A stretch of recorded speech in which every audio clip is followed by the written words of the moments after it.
Hi, everyone. This is Lisa Brown. I am so glad you can join me for this session. Once again, my name is Lisa Brown. I am CEO and founder of CST Group, Inc. For those of you who do not know us, CST is a proactive technology management firm. We specialize in helping compliance-driven industries like local government, accounting, legal, insurance, automotive, and medical to secure, protect, and manage their technology. On today's webinar, we will be talking about traveling with your technology. As cybersecurity is a huge risk, we want to make sure you are armed with the information on how to keep you and your data safe. On the call with me today is Sarah and Jessica. They'll be watching the comments in the Q&A. Please ask questions. This is the perfect opportunity for you to grab my attention, and I'm confident your questions can benefit everyone. We only have 30 minutes. I like to keep it short and sweet, so let's get started. All right, guys. So on the agenda is things to do before you leave. We want to make sure that you are taking some steps to protect your technology. You can start it before you ever leave on vacation. Consider these options. I'm going to give you some items to consider, things you should not do, and I'm going to give you some tips on connecting to public Wi-Fi. So please remember to ask questions as we go. All right, technology on your vacation. My best advice is leave it at home. Leave it behind. You take vacations for a reason. I hope that you're trying to disconnect.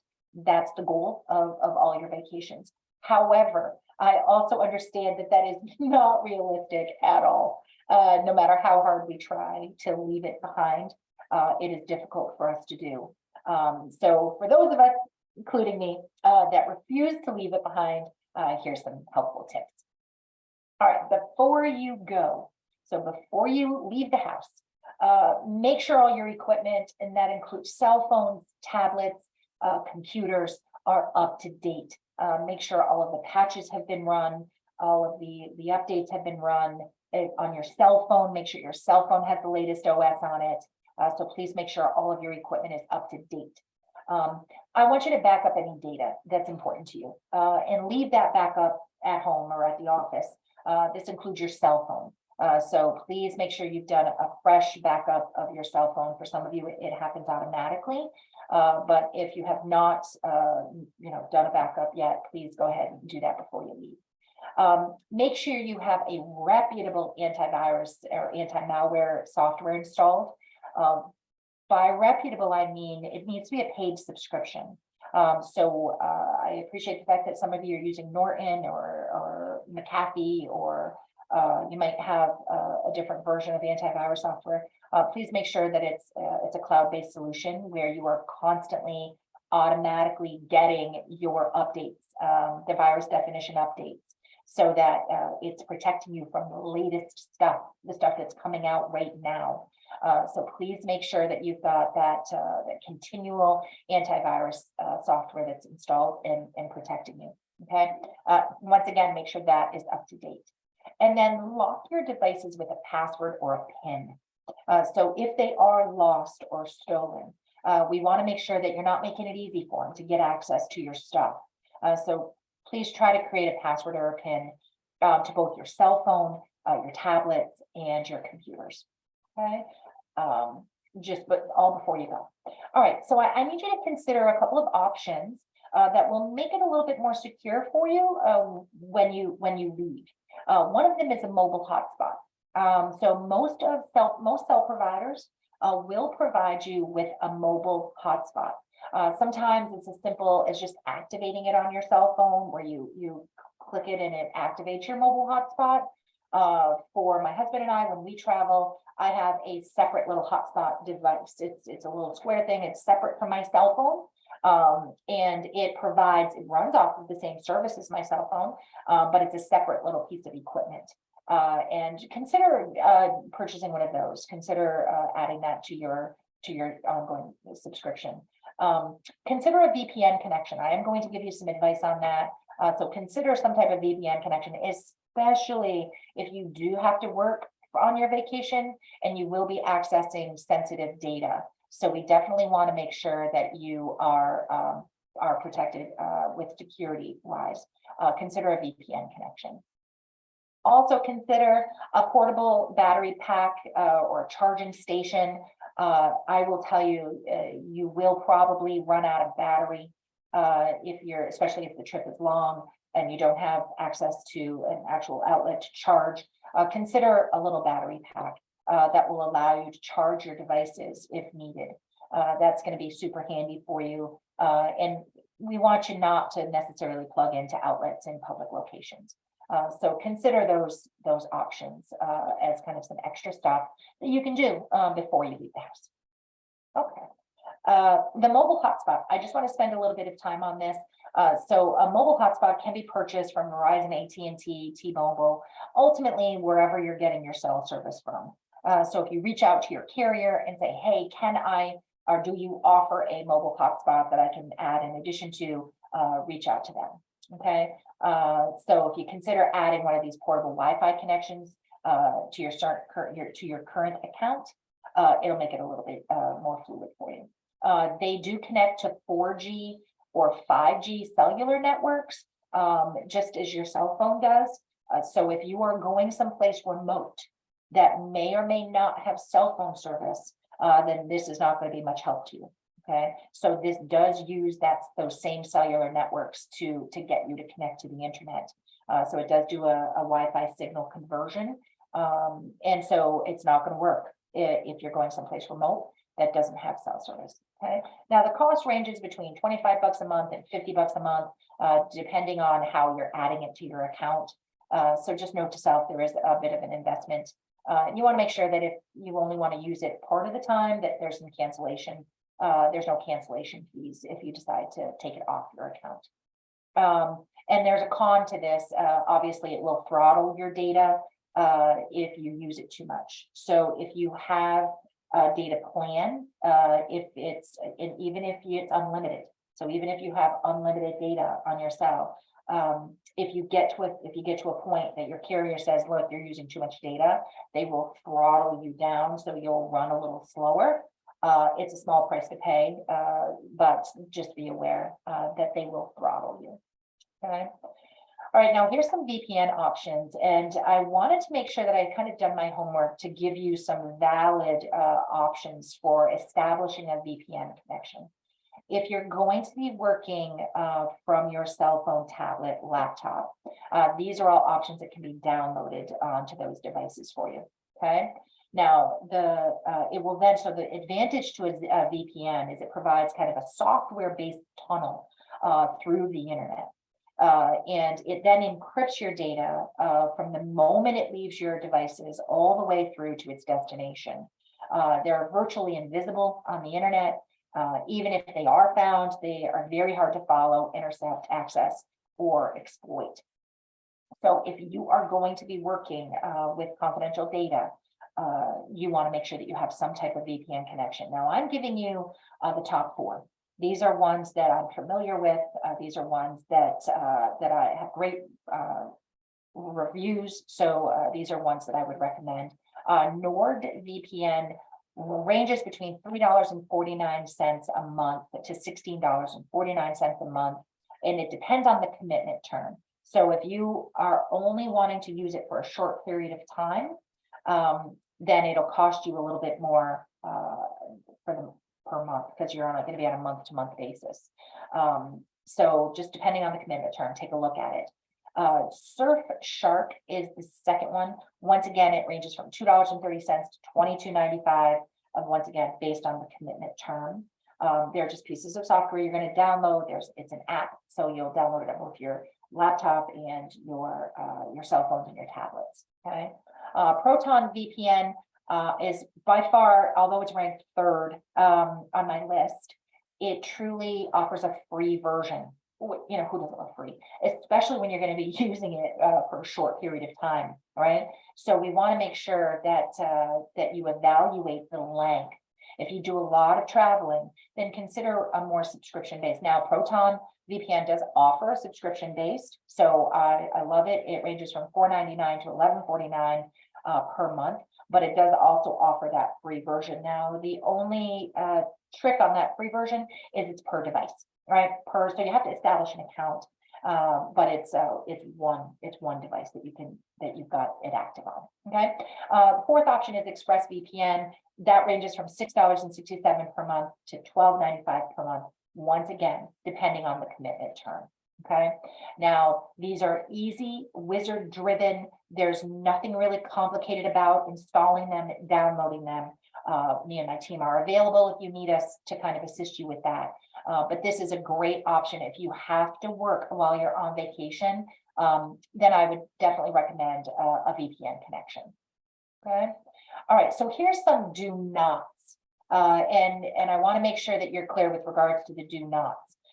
So do not connect to public Wi-Fi. So I know it's tempting at the airport, restaurants, you'll search for the Wi-Fi connections. I discourage you from doing that. Do not enter any login credentials if you do have to use the public Wi-Fi for a short period of time, because your information can get hijacked in the interim of you entering information. So please be careful. Do not use any other power source than your own.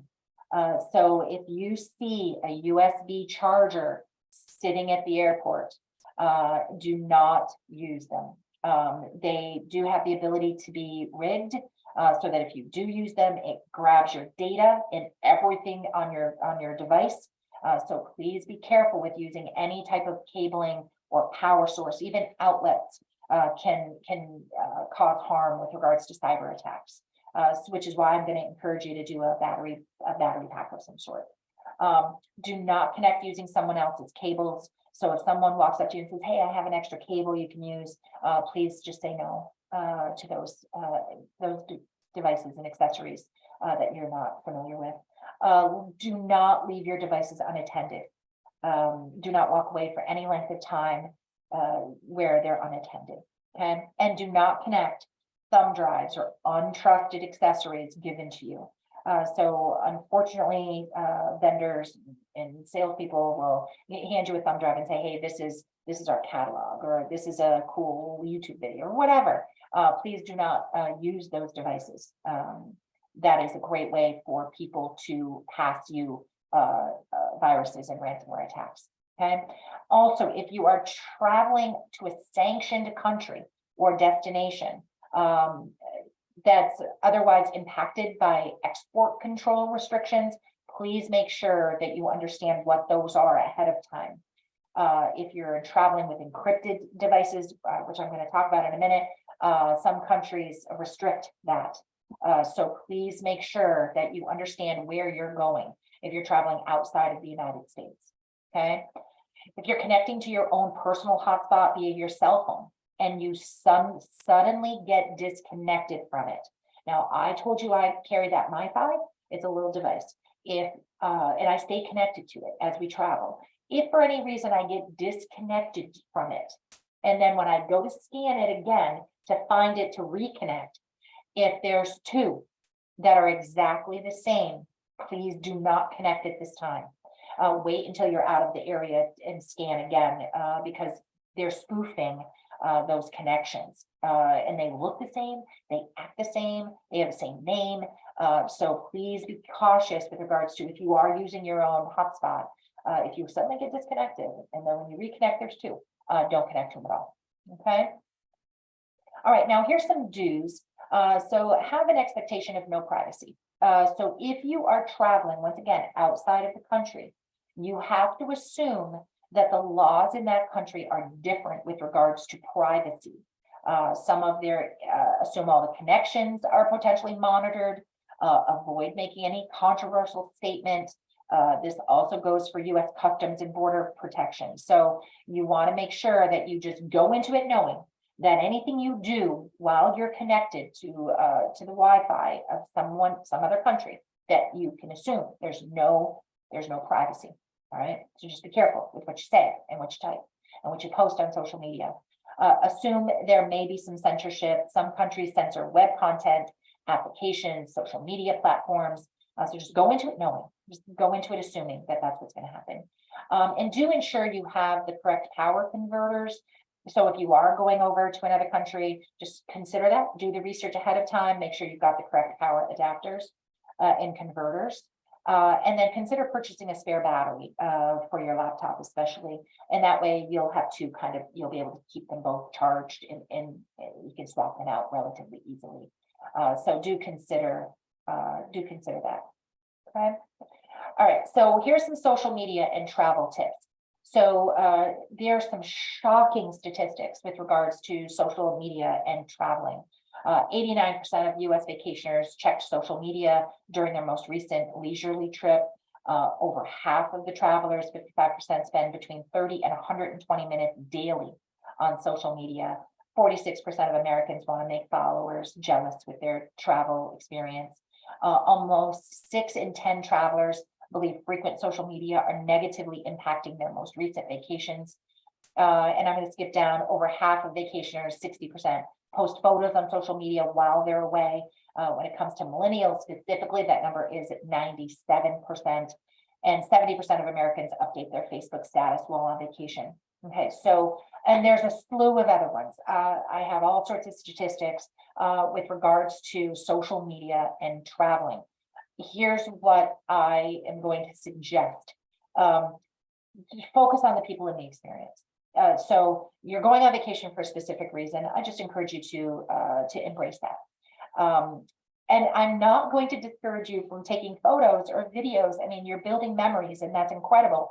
But I do encourage you to post them after you've returned.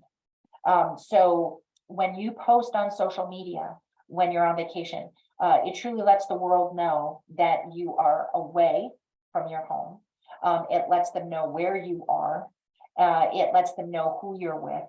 And we want to be cautious of that for cybersecurity reasons.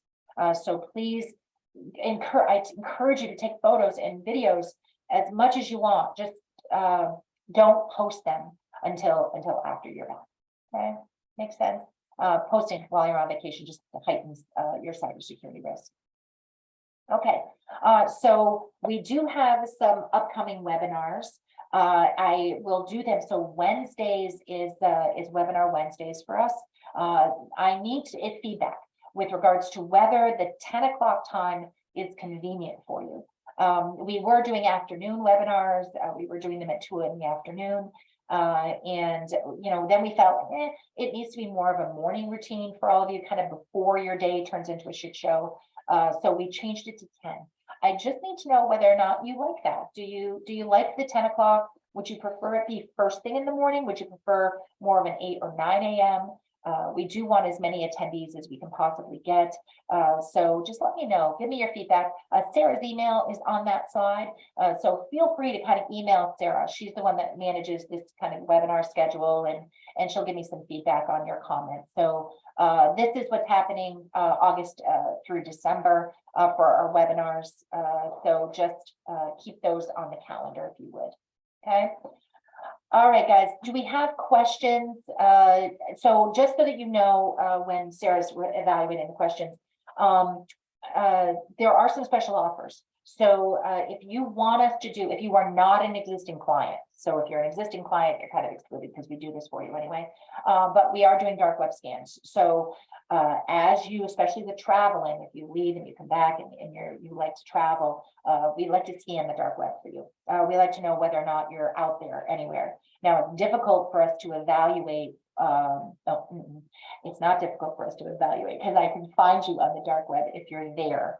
Once you're there, it's difficult to remove you from the dark web, but I do want to take precautions if we do find you on the dark web. So there are steps that we can take to protect you, and that is what I'm interested in. So we're offering as part of this webinar that free dark web scan if you are not already an existing client. Just reach out once again to either Michelle or Sarah. They can run the scans for you and give you a report. It's free. You'll get a report detailing anything that we found on the web, and that would include passwords. So that's important for your agencies to know, is, are you there already? And if you are you familiar with any of the passwords that are listed? Because that's super important for us to know. We've got to modify some things if in fact you are found there. Okay. We are also doing free network assessments, guys. Now we do these regularly. This is something that I will always talk to you. If you want information, they are free. You can once again either email Michelle or Sarah. You can also go on our website and schedule something for us. Our website is truly cstsupport.com. You just head there and say, I want to schedule an appointment with Lisa. And I will have a conversation with you, and we can get you real numbers, and we can talk about concerns that you may have. Okay. So Sarah, do you have questions? I do. I have one. You mentioned for us to add passwords to our laptops and possibly encrypt the hard drive. Can you give me some advice on how to do that? Yeah, absolutely. So, so passwords are relatively easy, and the password that I'm talking about specifically with regards to laptops is just one that when you boot it up before you go into your Windows environment, it just will stop you and ask for a password or a PIN. And now it's relatively easy to do. If you're a Windows environment, you just click on the Start button and you go to Settings. It's a little gear. It's a little gear right there above your Windows button, and then Accounts. And once you get into Accounts, on the left-hand side, you're going to see Sign In Options. And you have, once you click that, you'll have both well, there's a multitude of options there, but I'm most interested in either adding a password or a PIN. Okay. And that way it'll stop and ask you for those credentials before you log in. Now, if you're using a Microsoft account, so if you turned on your computer and you have to log into your Microsoft account, you've already got that stop there, right? They would have to know what that password is before you go in. So that's fine if you've got a Microsoft password. Okay. Now, if you want to encrypt your hard drive, there's a free option for you. All Windows environments come with something called BitLocker, BitLocker. BitLocker. If you type it in your search area, it'll pop up for you. All right, now this is not complicated to do. Okay, it's wizard driven, so you just go through the prompts. What it will do is it will create a key. It'll create a BitLocker key. It is a very lengthy password, if you will, that will allow you to unlock it when you need access. And our biggest concern is that you lock it with BitLocker, awesome, but then you don't document or keep the key in a secure location, okay? Because the key is the key to unlocking your encryption. So we get systems in here every day. We talk to clients often. They say, I locked it, I encrypted, but it's now I have to unlock it. And I'm struggling because I don't know what I did with the password. So there is no undoing that. It's a wipe and reload. So you want to be careful with using the encryption, is that you save the key either to an external device, like a USB key or an external hard drive, so that it's off the computer that you've encrypted. All right. So that is our biggest concern, is just make sure you understand that that key is truly important to you. Okay, you've got to have that key handy, and it should not be on the system that you're encrypting. Okay, so get it off, save that key someplace else, and certainly don't keep it on the unit as like a text document, because we drop it here in a text document, and then when we've got it saved off, we remove that. So we don't want to have the key on the system. All right, it's something you've got to back off. Okay. Is there any other questions, Sarah? No other questions. Okay. All right, guys, I am within time, which is incredibly unusual for me. So kudos. If you have any questions, if you want to set up the free dark web scan, please email. The girls will be able to provide that to you. It is a free document that you're going to get to describe to you if you're found, and it's important that you know. The network assessment, once again, is just a conversation with me. It's where I get to know you and what your needs are. And if you have any pain points with regards to your technology, whether you're traveling with it or it's just my firm in general, and all that we do for our clients here. So feel free to get those, ask for those free assessments. I think that's it, guys. Thank you so much for attending. Remember, Wednesday webinars, give us some feedback on the time. Right now, we're doing it at about 10 o'clock on the third Wednesday of every month. And if you can give us some feedback, that would be much appreciated. So thank you, everybody, and we will see you next month.